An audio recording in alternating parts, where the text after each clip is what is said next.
નમસ્કાર મિત્રો, હું છું ભરત પટેલ. આપ જોઈ રહ્યા છો તેજ નેત્ર ન્યૂઝ. હાલ આપણે છીએ બાપુનગર વિધાનસભામાં, જે અમદાવાદ શહેર પ્રમુખ છે હિંમતસિંહ પટેલ, એમની ઓફિસે આવ્યા છીએ. આજે આપણા કાર્યકર્તા સાથે વાત કરીશું. આપણી સાથે જોડાયા છે અમદાવાદ શહેરના પ્રવક્તા દલસુખ પટેલ. આપણે એમની જોડેથી જાણીએ. દલસુખભાઈ નમસ્કાર, સ્વાગત છે તમારું તેજ નેત્રમાં. 2 ઓક્ટોબરે જે ગાંધી જયંતિ દિવસે ભાજપાના સાંસદ છે કંગના રનૌત અને સોશિયલ મીડિયા પર પોસ્ટ કરી હતી કે દેશના પિતા ના હોય, દેશના લાલ હોય. શું આપ એને કઈ રીતે જુઓ છો? કંગના રણાવત જ્યારથી આવ્યા છે ત્યારથી વિવાદિત બયાન ઉપર જ એમની રાજનીતિ ચાલે છે. અને હું એટલા માટે આ કહીશ કે દેશના રાષ્ટ્રપિતા મહાત્મા ગાંધીજી અને લાલ બહાદુર શાસ્ત્રી, જે આ દેશને બનાવવામાં ખૂબ જ એમને આઝાદી આપવામાં ખૂબ મોટો ફાળો છે, અને એમાં પણ આ વર વિગ્રહ કરાવવાની વાત આવતા હોય તો એમાં કંગના રનૌત ખૂબ મોટી અને એક એમની નાસમજભરી વાતો છે. અને એમને આ વાતો કરવાથી એમને મોટી રીતે સુર્ખીઓમાં રહેવાનું છે. અને મારું ખાસ કરીને કે ગાંધી બાપુ છે, જે એ ગાંધી બાપુને એમણે જે પિતા ન કહેવાય અને એમને લાલ કહેવાય, બાજુ આ વાત એટલા માટે હું કરી રહ્યો છું કે ખરેખર ગાંધી બાપુ માટે બોલવું અને 200 વર્ષની જે વાત છે, આપણે અંગ્રેજોના ગુલામ હતા અને આ ગુલામીમાંથી છોડાવવા માટે અનેક વખત પ્રયત્નો અનેક આપણા વડીલોએ કરેલા. તેમ છતાં જ્યારે ગાંધીજી બાપુ આપણા આ પ્રયત્નોની અંદર અને સફળતા મેળવવા જ્યારે એમને અનુભવ થયા, ત્યારે દેશના તમામ જાતિના લોકોએ, તમામ ધર્મના લોકોએ એમાં પોતાની આહુતિઓ આપી છે, બલિદાનો આપ્યા છે. તેમાં આપણે જોઈ શકીએ છીએ કે વીર ભગતસિંહ હોય, લાલ બહાદુર શાસ્ત્રી, આ ગાંધી બાપુ હોય, એમાં ઘણા બધા લોકોના બલિદાનો છે. વીર સ્વાતંત્ર્ય સેનાનીઓના ખૂબ બલિદાનો રહ્યા છે. અને કંગના રનૌત એક, હું મારી ભાષામાં કહું ને તો એક અદાકારા છે, એક નેતા નથી. એ કોઈની સેવા કરીને આવ્યા નથી. એ પોતાના વાણી વિલાસથી કોઈ પણ એક, હું તો કહું છું કે આજે એમના નિવેદનો કરે છે શા માટે?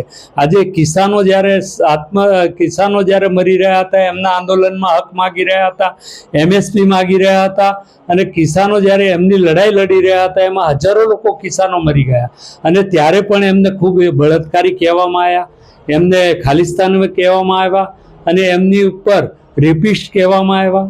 આ બધા શબ્દ પ્રયોગો જ્યારે આવી એક અદાકારા બોલતી હોય, અને આ હું એવું માનું છું કે કંગના રનૌત એટલે પોતે એક ન કપડાં પહેરીને અદા કરતી નટી હતી. અને આ હું એટલા માટે શબ્દ પ્રયોગ કરીશ કે એમને ખરેખર સમાજ સેવા શું છે એ એમને ખબર જ નથી. ગરીબી શું છે, લોકોના કાર્યો શું કરવા જોઈએ, આજે હોસ્પિટલોના કામો કરવા જોઈએ, લોકોને મફત શિક્ષણ મળે એના કામો કરવા જોઈએ, લોકોને મફત સારવાર મળે એના કામો કરવા જોઈએ, અને લોકોની પીડા સમજીને વિધવાઓના કામો કરવા જોઈએ. એના બદલે આવા બેફામ નિવેદન, હું આમાં માનું છું કે આમાં ભારતીય જનતા પાર્ટીના PM સાહેબનો પણ મોટો હાથ એમના ઉપર રહ્યો છે. એટલે જ એ ઘડીએ આવા નિવેદનો મહિનામાં અનેક વખત કરતા રહે છે. દેશની આઝાદીની વાતના પણ નિવેદનો કરતા રહે, બીજી વાતોના પણ નિવેદનો કરતા રહે. તો હું કંગના રનૌતના આ નિવેદનોને વખોડું છું, અને એમની મર્યાદામાં રહેવું જોઈએ. નહીં તો હવે નારીઓ પણ ભારત દેશની એમના ઉપર આક્રોશ ઠાલવશે તો એમને હું નથી માનતો કે હવે એ ગમે ત્યાં પ્રચાર કરવા જશે ને તો આ દેશની મહિલાઓ પણ અત્યારે ખૂબ જ એમના ઉપર આક્રોશ થયેલી છે, અને એ ગમે ત્યારે એમના ઉપર ગમે તે રીતે આંદોલન કરશે, ગમે તે રીતે એમનો વિરોધ કરશે, તો આ કંગના રનૌતનું અમે નામા નિશાન નહીં રહેવા દે, એવી અમારી આ વાત છે. એ કંગના રનૌત માટે અત્યારે ચેલેન્જ છે.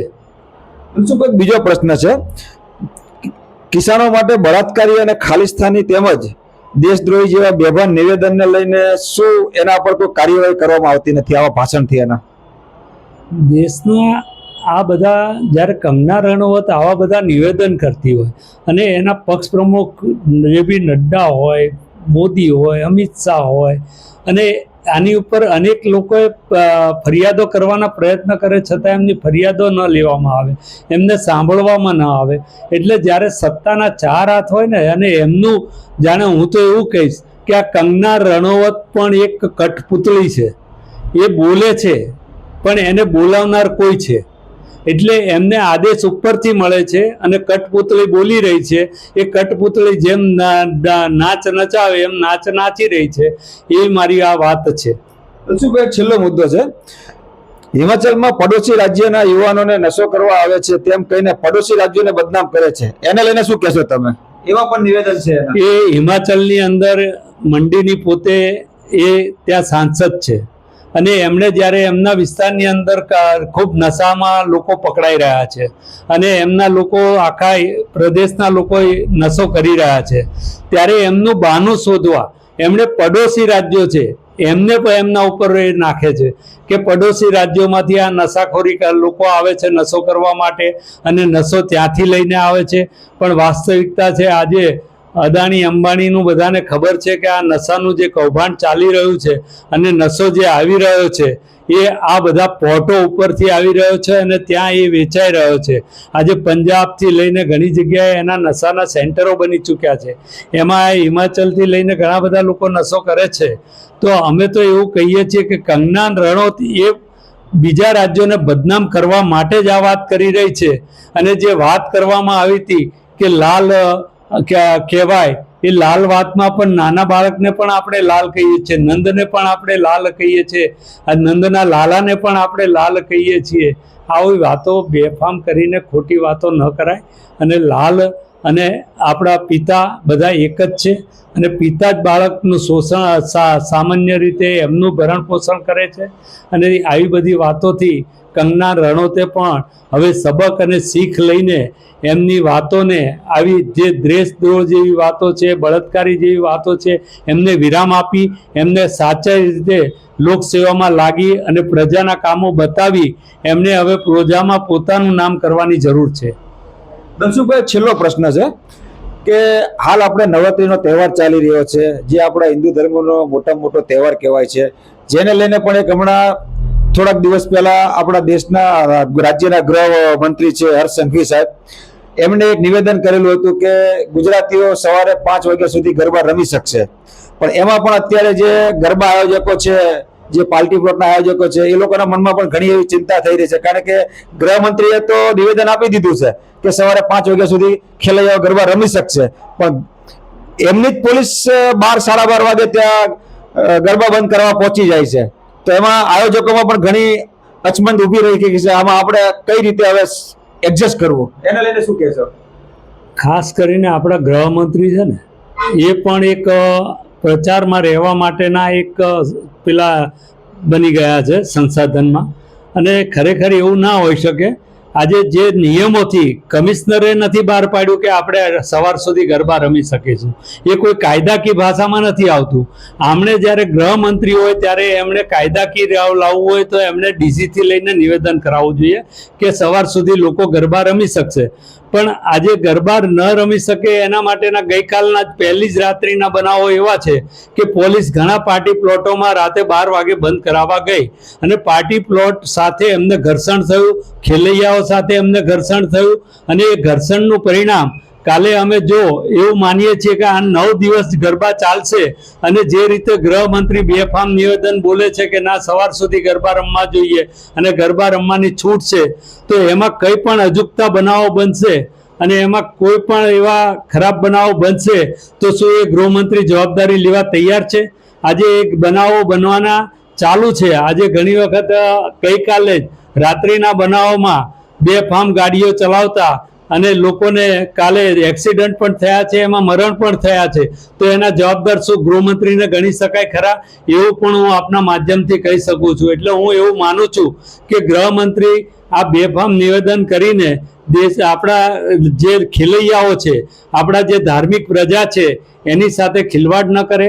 કાયદેસર એનું જાહેરનામું ડીજીથી કમિશનરથી જાહેરાત કરવી પડે તે રીતે જાહેરનામું બહાર પડાવીને તેમને અડચણ ન પડે તે રીતે ખેલૈયાઓને ખેલવા મળે તેવું અમારું આ માધ્યમથી આપણા માધ્યમથી નિવેદન છે. પ્રકાશભાઈ, અત્યારે મોંઘવારીએ માજા મૂકી છે અને ગરીબ જનતા ત્રાહિમામ પોકારી ગઈ છે, એને લઈને શું કહેશો?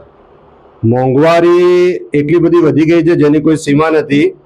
ઘરમાં જેટલા કમાતા હોય અને ગમે એટલી ઘરમાં આવક હોય, પણ જ્યારે તારીખ આવે છેલ્લી તારીખ ત્યારે પૈસા ગોતવા પડે એ પ્રમાણેનું અત્યારે વાતાવરણ છે. દિવાળીનો તહેવાર આવી રહ્યો છે. અમારું બજાર અમદાવાદનું બીજા નંબરનું બજાર કહેવાય છે. તમે બજારમાં નીકળો તો તમને ખ્યાલ આવશે કે બજારમાં ખરીદીનો ખૂબ જ અભાવ જોવા મળે છે. આજે વેપારીઓ 50,000 ભાડું ભરીને આશા રાખીને બેઠા છે કે અમે દિવાળીએ ધંધો કરીશું ને કંઈક સારો કમાઈશું, પણ વેપારીઓની આશા ઠગારી નીવડી છે. વેપારીઓ અત્યારે ખૂબ જ દુઃખી છે. બજારમાંથી માલ લાવીને વ્યાજે પૈસા લાવીને પણ દુકાનોમાં માલ ભરી રાખ્યો છે, પણ સામે ગરાકી નથી. કારણ કે જે પ્રમાણે અત્યારે મોંઘવારી છે, લોકો પોતાનું ઘર ચલાવવા માટે મજબૂર બન્યા છે. લોકો પોતાનું ઘર સરખી રીતે ચલાવી શકતા નથી, તો એમને શોખ કઈ રીતે પૂરા કરવા એ એમના માટે વિકટ પ્રશ્ન છે. ઓમ પ્રકાશજી, હમણાં થોડાક દિવસ પહેલા પેપરમાં લેખ આવેલો હતો કે સિટીમાં રહેનારા એક ફેમિલીને સિટીમાં રહેવું હોય તો એને કમસે કમ 46,000 રૂપિયાની જરૂર પડે છે. તો અત્યારે એક તો મોંઘવારી છે, ધંધા રોજગાર છે નહીં, તો એ 46,000 રૂપિયા આપણે ઇન્કમ ભેગી કઈ રીતે કરવી? આ પ્રશ્ન ખૂબ જ મહત્વનો છે. કારણ કે તમે જોયું હશે કે આખા ભારતનો એ સર્વે હતો અને એમાં એવું હતું કે ગુજરાતમાં અને ખાસ તો અમદાવાદમાં જો તમારે જીવન વ્યતીત કરવું હોય તો એક ફેમિલીને 46,000 રૂપિયા ઓછામાં ઓછા કમાવા જોઈએ. હવે 46,000 રૂપિયા એટલે બહુ મોટી રકમ કહેવાય. આજે તમે ગણી શકો કે 1 લાખનો અડધો ભાગ કહેવાય 46,000. આજે જ્યારે માણસોનો પગાર ખૂબ જ મર્યાદિત થઈ ગયા હોય, આવક બધી મર્યાદિત થઈ ગઈ હોય, બીજા બધા ખર્ચા ખૂબ જ મોટા થઈ ગયા હોય, ત્યારે આ પ્રમાણે પૈસા 46,000 એ બહુ મોટી રકમ કહેવાય. અને એના કારણે લોકોમાં આત્મહત્યાનું કારણ વધી રહ્યું છે. લોકો ખૂબ જ પીડિત છે મોંઘવારીથી. પોતાના બાળકોને કઈ રીતે ભણાવવા, આજે બધી સેલ્ફ ફાઇનાન્સ કોલેજો થઈ ગઈ છે. સ્કૂલો જો તો બધી ગ્રાન્ટેડ હતી, એને બદલે સરકારે બધી સેલ્ફ ફાઇનાન્સ સ્કૂલોને મંજૂરી આપી દીધી છે. તો લોકોને પોતાના બાળકોને ભણાવવા, પોતાના બાળકોનો ઉછેર કરવો, ઘર કઈ રીતે ચલાવવું, કે પછી શોખ પૂરા કરવા. તમે જોઈ રહ્યા છો કે આજે ધંધા રોજગાર બધા બંધ પડી ગયા છે. હીરા ઉદ્યોગ હોય, એમ્બ્રોઇડરી ઉદ્યોગ હોય કે કોઈ પણ ઉદ્યોગ હોય, એમાં મંદીનો માહોલ ચાલી રહ્યો છે. ત્યારે આ સરકારને મારું એટલું જ નિવેદન છે કે આ સરકારે ગમે તે પ્રમાણે કરીને મોંઘવારીને ઘટાડવી જોઈએ અને ગરીબ માણસો, મધ્યમ વર્ગના માણસો એ ગમે તે કરીને પોતાનું પૂરું કરી શકે તે માટે કોઈ વ્યવસ્થા કરવી જોઈએ અને લોકોનું જીવન ધોરણ ઉચકાય, એમના પગાર ધોરણ વધે અને એમને સારી આવક થાય તે માટે પ્રયત્નો કરવા જોઈએ. તો આ હતા ઓમ પ્રકાશજી.